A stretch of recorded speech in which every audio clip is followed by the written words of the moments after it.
지난 편에서 우리는 다윈이 발견한 원리를 봤습니다. 자연 선택. 개체마다 차이가 있고 그 차이가 생존에 영향을 미치고 살아남은 개체가 더 많이 번식하고 그 특성이 다음 세대로 전달된다. 단순합니다. 너무 단순해서 의심이 듭니다. 이 단순한 원리가 정말로 눈을 만들 수 있는가? 날개를 만들 수 있는가? 860억 개의 뉴런으로 이루어진 뇌를 만들 수 있는가? 자연 선택에는 설계자가 없습니다. 방향도 없습니다. 더 좋은 생물을 만들겠다는 목적이 없습니다. 그저 환경에 조금이라도 더 맞는 개체가 조금이라도 더 많이 살아남을 뿐입니다. 그런데 이 조금이 수백만 년 쌓이면 놀라운 일이 일어납니다. 생명 시리즈에서 캄브리아기 대폭발을 기억하실 겁니다. 5억 4천만 년 전 갑자기 동물의 종류가 폭발적으로 늘어났습니다. 그 폭발의 방아쇠 중 하나가 눈이었습니다. 처음에는 눈이 아니었습니다. 빛을 감지하는 세포 몇 개, 그것뿐이었습니다. 하지만 그것만으로도 빛이 어느 방향에서 오는지 알 수 있었습니다. 포식자의 그림자를 어렴풋이 감지할 수 있었습니다. 그것만으로도 생존 확률이 올라갔습니다. 빛 감지 세포가 조금 더 많은 개체는 조금 더 살아남았습니다. 세대가 지나면서 빛 감지 세포들이 모여 오목한 구덩이를 이뤘습니다. 바늘구멍 카메라처럼 빛의 방향을 더 정확히 구별할 수 있게 됐습니다. 거기에 투명한 막이 덮였고 수정체로 진화했습니다. 초점을 맞출 수 있게 됐습니다. 홍채가 생겨 빛의 양을 조절했습니다. 각 단계마다 조금 더 잘 보는 개체가 조금 더 많이 살아남았습니다. 여기서 핵심은 어떤 단계도 쓸모없지 않았다는 겁니다. 반쪽짜리 눈이 무슨 소용이냐고 묻는 사람이 있습니다. 답은 간단합니다. 반쪽짜리 눈은 눈이 아예 없는 것보다 낫습니다. 빛의 방향만 아는 것도 아무것도 모르는 것보다는 유리합니다. 진화의 매 단계는 그 단계만으로도 생존에 도움이 됐습니다. 그것이 수억 년 쌓였습니다. 결과는 독수리의 눈입니다. 2km 밖에 토끼를 포착하는 눈. 인간이 만든 어떤 카메라보다 정교한 구조. 아무도 설계하지 않았습니다. 자연 선택이 한 일은 매 세대마다 조금 더 나은 것을 골라낸 것뿐입니다. 하지만 그 조금이 충분히 오래 쌓이면 결과는 놀라울 만큼 정교합니다. 설계자 없는 설계. 이것이 자연 선택의 힘입니다. 그렇다면 이 힘이 실제로 작동하는 것을 우리 눈으로 확인할 수 있을까요? 자연 선택은 이론이 아닙니다. 우리 눈앞에서 관찰된 사실입니다. 영국 18세기 중반 산업혁명이 시작됩니다. 공장 굴뚝에서 검은 연기가 쏟아집니다. 그 흐름이 나무 껍질을 뒤덮습니다. 밝은 회색이던 자작나무가 검게 변합니다. 이 시기 한 곤충에게 이상한 일이 일어납니다. 후추나방. 원래 후추나방은 밝은 색이 대부분이었습니다. 밝은 나무 껍질 위에서 밝은 나방은 눈에 띄지 않습니다. 새에게 잡아먹힐 확률이 낮습니다. 어두운 나방도 드물게 있었지만 밝은 나무에서는 눈에 잘 띄어 금방 잡아먹혔습니다. 그런데 나무가 검게 변하자 상황이 뒤집힙니다. 이제 밝은 나방이 눈에 띕니다. 어두운 나방이 보호색을 얻습니다. 어두운 나방이 더 많이 살아남고 더 많이 번식합니다. 불과 수십 년 만에 영국 공업지대의 후추나방은 대부분 어두운 색으로 바뀝니다. 이야기는 여기서 끝이 아닙니다. 20세기 중반 영국이 대기오염 규제를 시행합니다.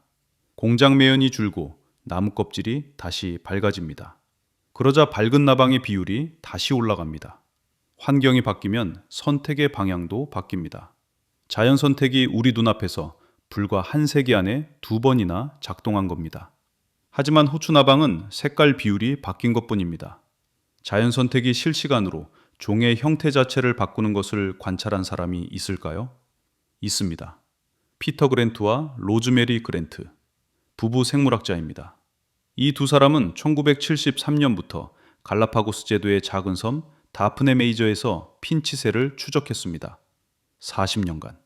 매년 섬을 찾아가 핀치새 한 마리 한 마리를 잡고 부리 크기를 재고 몸무게를 달고 다리에 인식표를 달아놓아 줬습니다. 누가 살아남았는지, 누구와 짝을 이뤘는지, 자식의 부리는 얼마나 큰지, 한 마리도 빠짐없이 기록했습니다.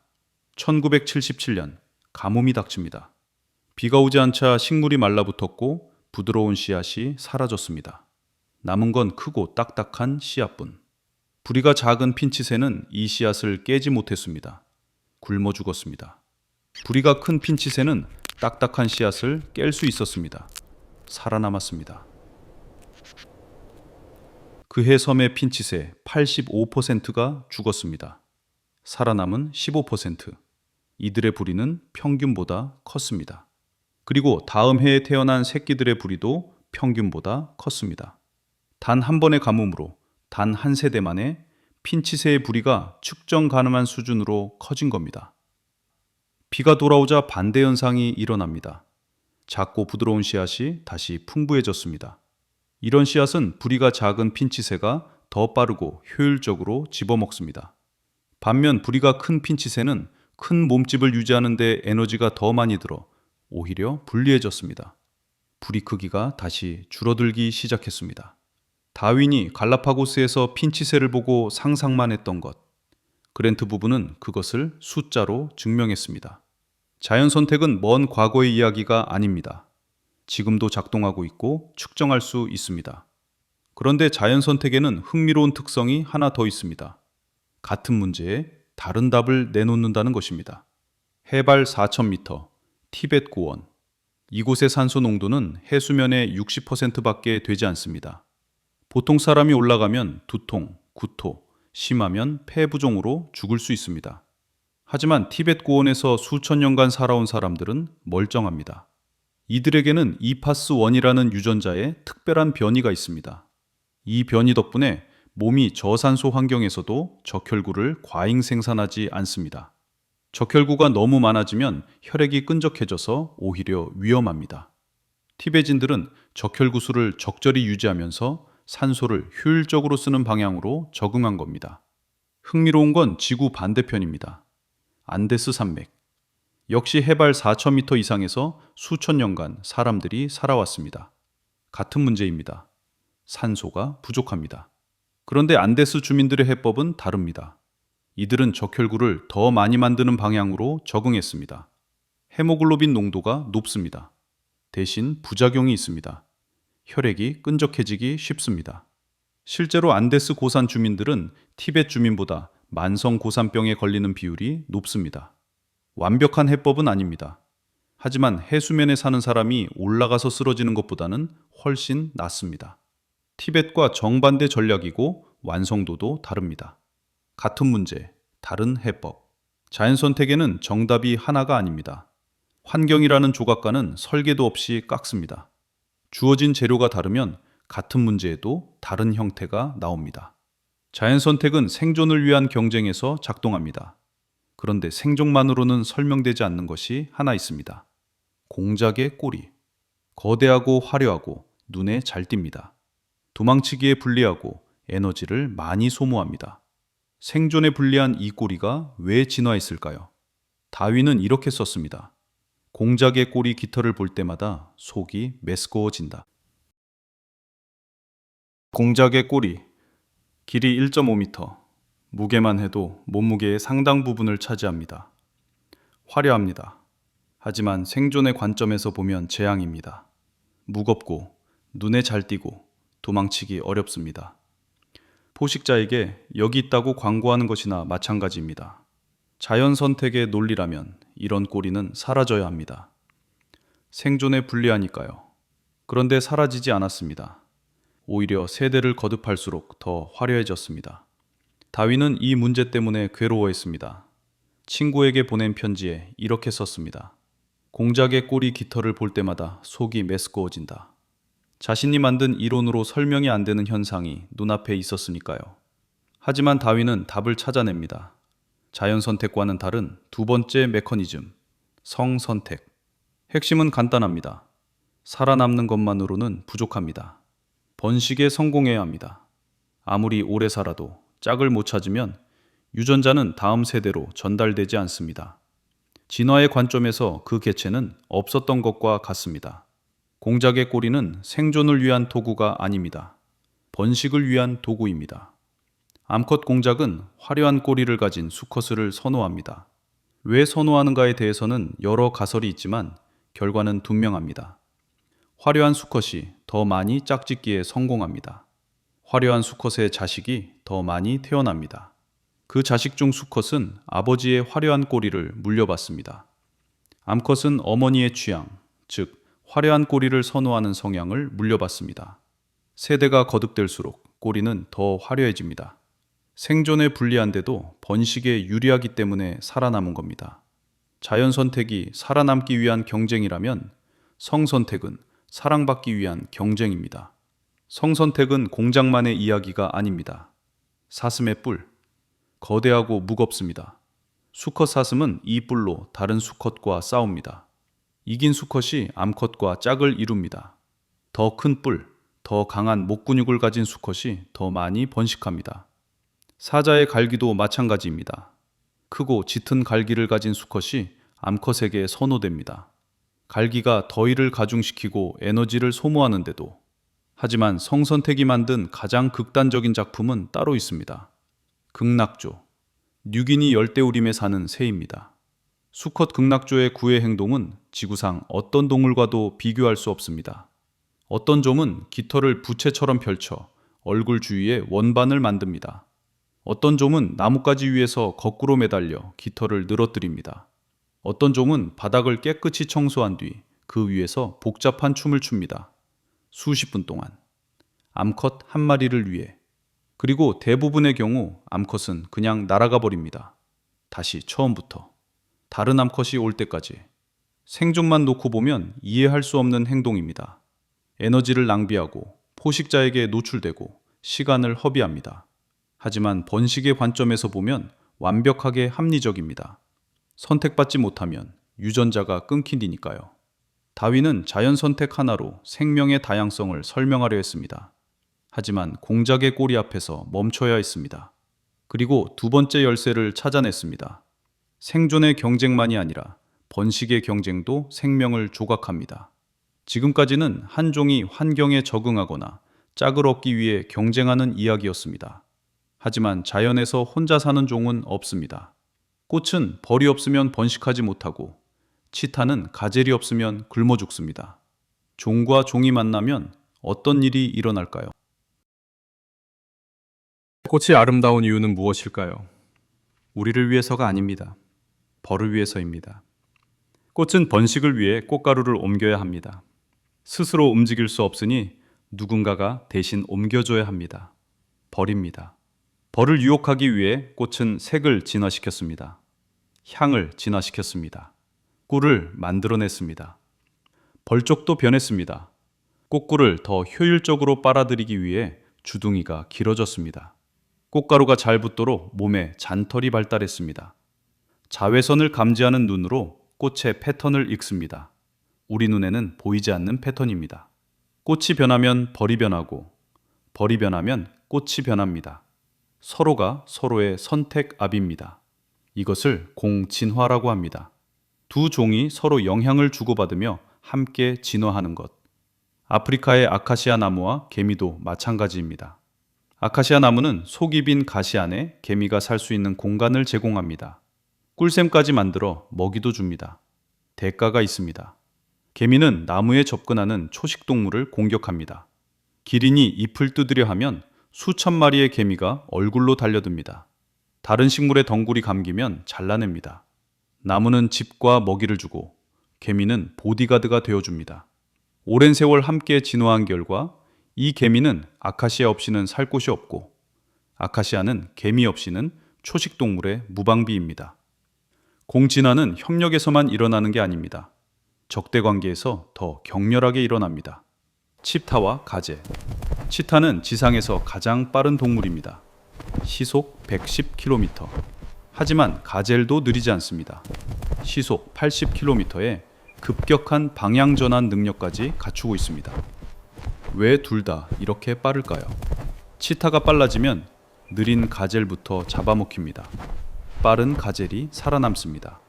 가젤이 빨라지면 느린 치타는 굶어 죽습니다. 빠른 치타가 살아남습니다. 수백만 년간 이 경쟁이 반복됐습니다.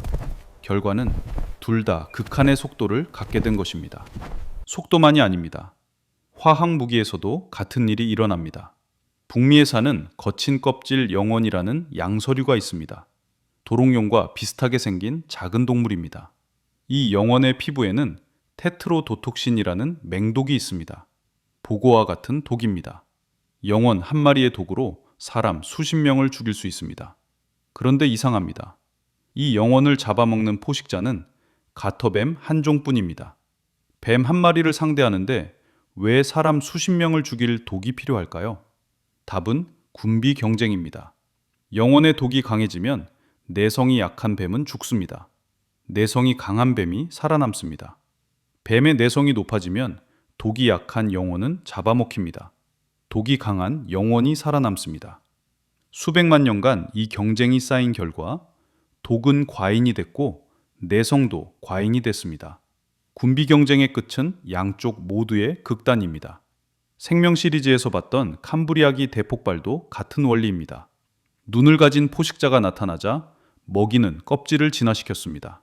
껍질이 두꺼워지자 포식자는 더 강한 턱을 진화시켰습니다.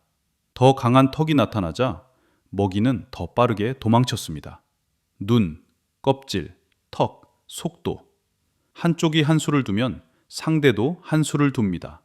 끝없는 체스 게임입니다. 공진화가 만들어낸 가장 정교한 속임수는 기생의 세계에 있습니다. 뻐꾸기. 뻐꾸기는 둥지를 짓지 않습니다. 다른 새의 둥지에 알을 낳습니다. 개개비 같은 작은 새의 둥지에 몰래 알을 넣어두는 겁니다.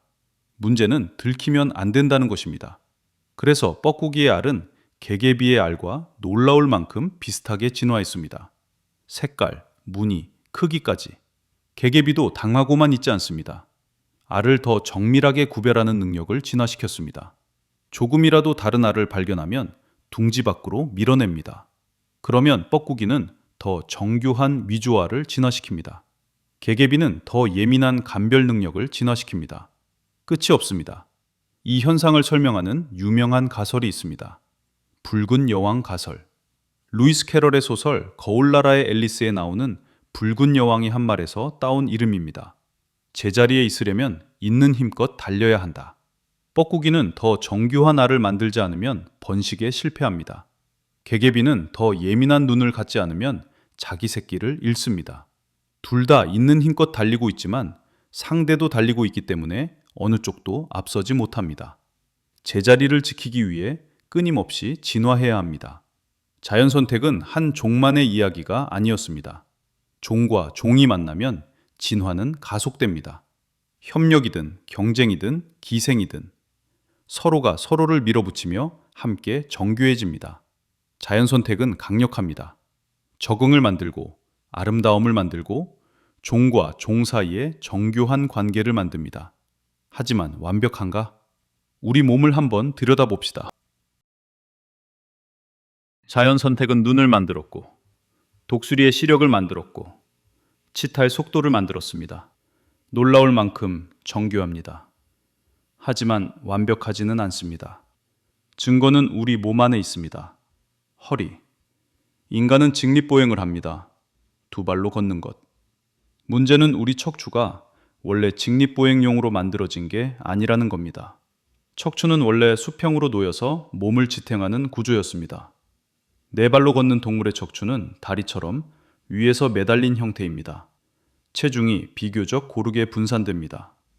그런데 인간은 이 수평 구조를 세로로 세워버렸습니다. 위에서 아래로 체중이 쏠립니다. 결과는 허리 디스크입니다. 전 세계 성인의 80%가 살면서 한 번은 요통을 경험합니다. 만약 누군가가 직립보행하는 동물을 처음부터 설계한다면 이런 척추를 만들지 않을 겁니다. 하지만 진화는 처음부터 설계하지 않습니다. 이미 있는 것을 고쳤을 뿐입니다. 목도 문제입니다. 정확히는 기도와 식도가 교차하는 구조. 우리는 숨쉬는 통로와 음식이 내려가는 통로가 목에서 만납니다. 그래서 음식이 기도로 넘어갈 수 있습니다. 매년 수천 명이 음식에 기도가 막혀 사망합니다. 숨쉬는 관과 먹는 관을 완전히 분리했다면 이런 일은 없었을 겁니다. 하지만 물고기 시절부터 이어져 온 구조를 고쳐 쓰다 보니 이런 위험한 교차가 남아있는 겁니다. 눈도 마찬가지입니다. 앞에서 독수리의 눈이 얼마나 정교한지 봤습니다. 하지만 인간의 눈에는 맹점이 있습니다. 망막에서 시신경이 빠져나가는 지점. 이 부분에는 빛을 감지하는 세포가 없습니다. 왜 이런 구조가 됐을까요?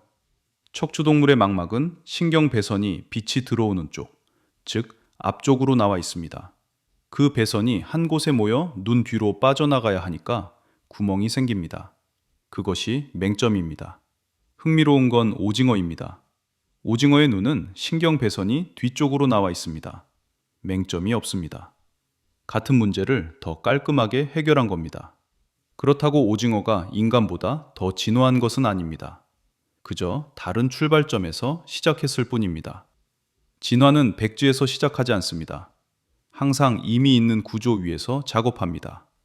네 발로 걷던 척추를 세우고, 물고기의 목 구조를 육상동물에 맞게 고치고, 이미 배선된 망막을 그대로 쓰면서 맹점을 감소합니다. 프랑스 생물학자 프랑수아 자코브는 이렇게 표현했습니다. 진화는 엔지니어가 아니라 땜장이다. 엔지니어는 백지 위에 최적의 설계를 그립니다. 땜장이는 있는 재료를 이어붙이고 구부리고 고쳐서 쓸만하게 만듭니다. 완벽하지 않습니다. 하지만 작동합니다. 충분히 좋은 정도면 자연 선택을 통과합니다. 그리고 앞서 본 안데스 주민의 적응도 같은 맥락입니다. 적혈구를 늘리는 전략은 부작용이 있었습니다. 하지만 해발 4,000m에서 살아남기에는 충분히 좋았습니다. 진화는 최선을 추구하지 않습니다. 그때그때 충분히 좋은 해법을 내놓을 뿐입니다. 하지만 다윈에게는 풀지 못한 문제가 하나 남아 있었습니다. 유전.